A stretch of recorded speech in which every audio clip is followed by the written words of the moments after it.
In the hill country of southeastern Ohio, in the least populated county in the state, buried in the densest forest Ohio has, there is a railroad tunnel with no railroad.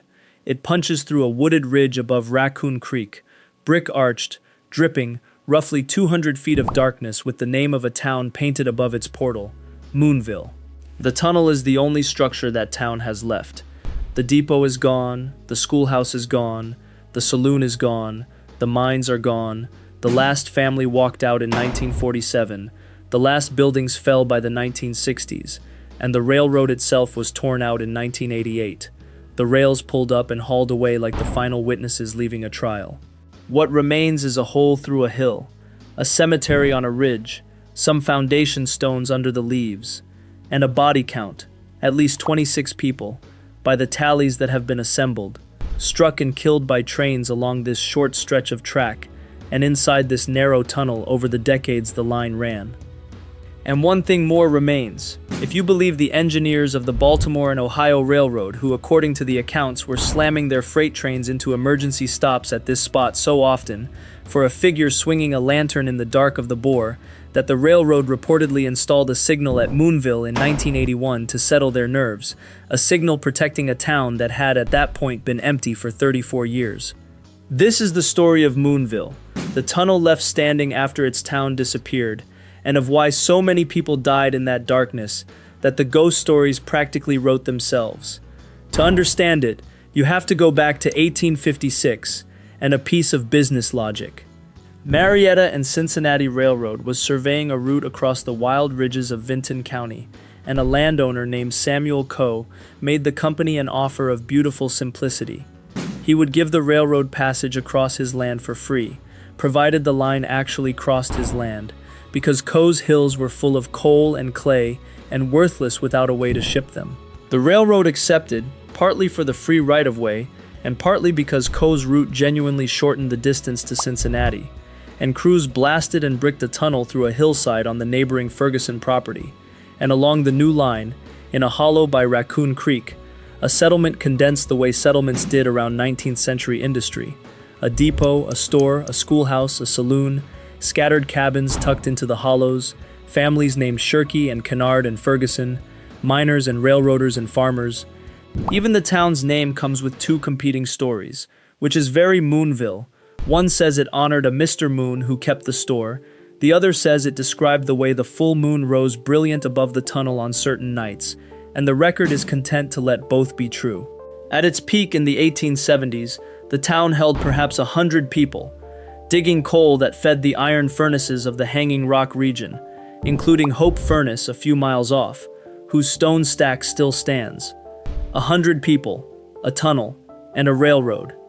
That was Moonville entire, and that arithmetic, small town, single track, deep woods, is the entire explanation for the dying, because Moonville had one feature that shaped every life and several deaths in it. There was no road.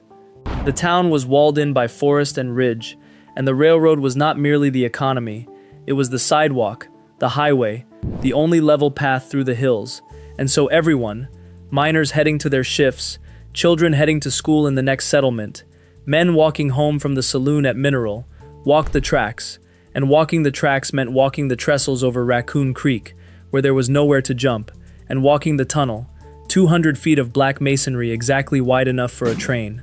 Think about that geometry for a moment.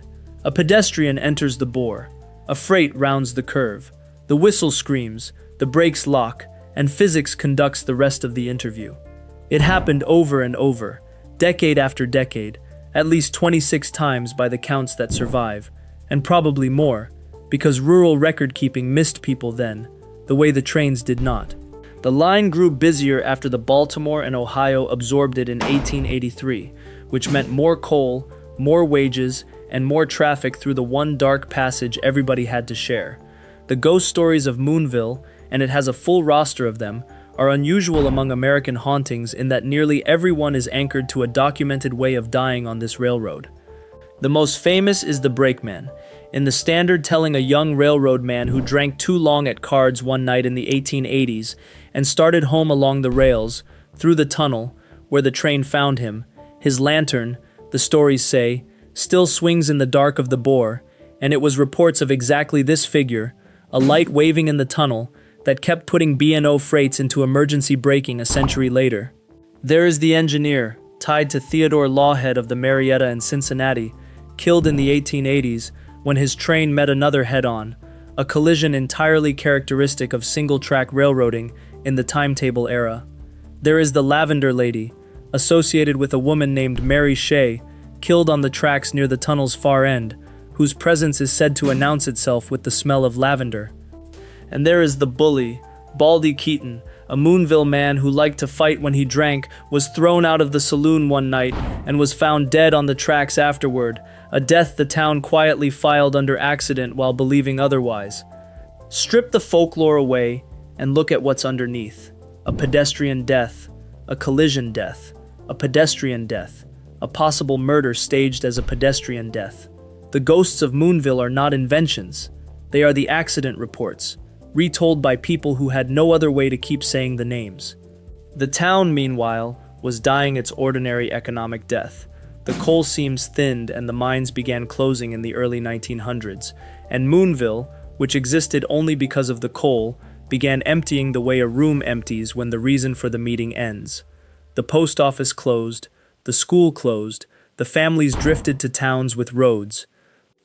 In 1947, the last family left, and Moonville became that rarest of American things, a town with a working railroad running through its corpse, because the B&O line itself remained a busy through route for decades more. Fast freights thundering past the foundations and the cemetery, and through the tunnel where nobody walked to work anymore. Though people still walked it, locals and hunters and teenagers, and the line kept occasionally collecting them. The deaths on this track did not end with the town. By the 1960s, the last structures had rotted down. Then, in 1988, the railroad followed the town into oblivion. The line abandoned and the rails pulled, and after 132 years the valley went quiet, and the tunnel, built to move coal that no longer existed, for a town that no longer existed, on a railroad that no longer existed, stood in the woods with its name still painted over the arch, having outlived every single thing it was built to serve. What stays with me about Moonville is that inversion, because in most ghost towns the buildings linger and the infrastructure goes. Here the infrastructure is the survivor, the one piece of the town too massive and too useless to be worth demolishing, and so the tunnel has become the town, its portal serving as Moonville's monument, gravestone, and forwarding address all at once. The county eventually recognized what it had. The old roadbed has been converted into the Moonville Rail Trail, a hiking and biking path through the Zaleski Forest country, and where the trestle over Raccoon Creek once forced pedestrians to gamble. A modern footbridge now crosses in perfect safety, which means the trail's designers, a century and a half late, finally solved the exact problem that killed so many residents. They gave Moonville a way to walk that a train could not use. The cemetery still sits on its ridge above the site, the Fergusons and their neighbors resting in the woods that took everything back.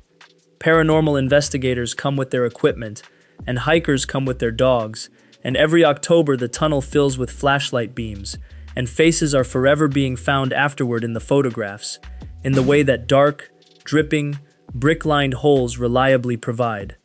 So go and walk it, because Moonville asks so little and gives so much.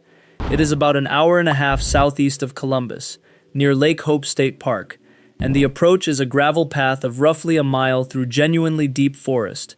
No power lines, no houses, no sound but Raccoon Creek, until the tunnel materializes ahead of you, in the green like something the woods dreamed.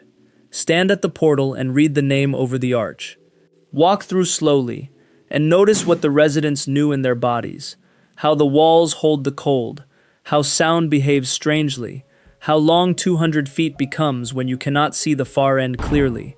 And imagine doing it in 1885, at night, with a can of coal oil in one hand, listening, always listening, for the rails' faint singing that meant something heavy was coming, and the only choices were forward or back. Come out the far side into the light, and find, if you look, the foundation stones under the leaf litter, the flat spots in the forest where 100 people kept a school, and a store, and a saloon, and a cemetery and each other. Nobody decided to end Moonville. The coal decided. Then the railroad decided. Then the forest decided, each in its own century, and none of them consulted the families walking the tracks. And when you leave, if it is late in the day, turn around once at the bend of the trail and look back at the black arch standing alone in the trees, holding up its hillside for no train, wearing its town's name for no town, and grant the legends this much.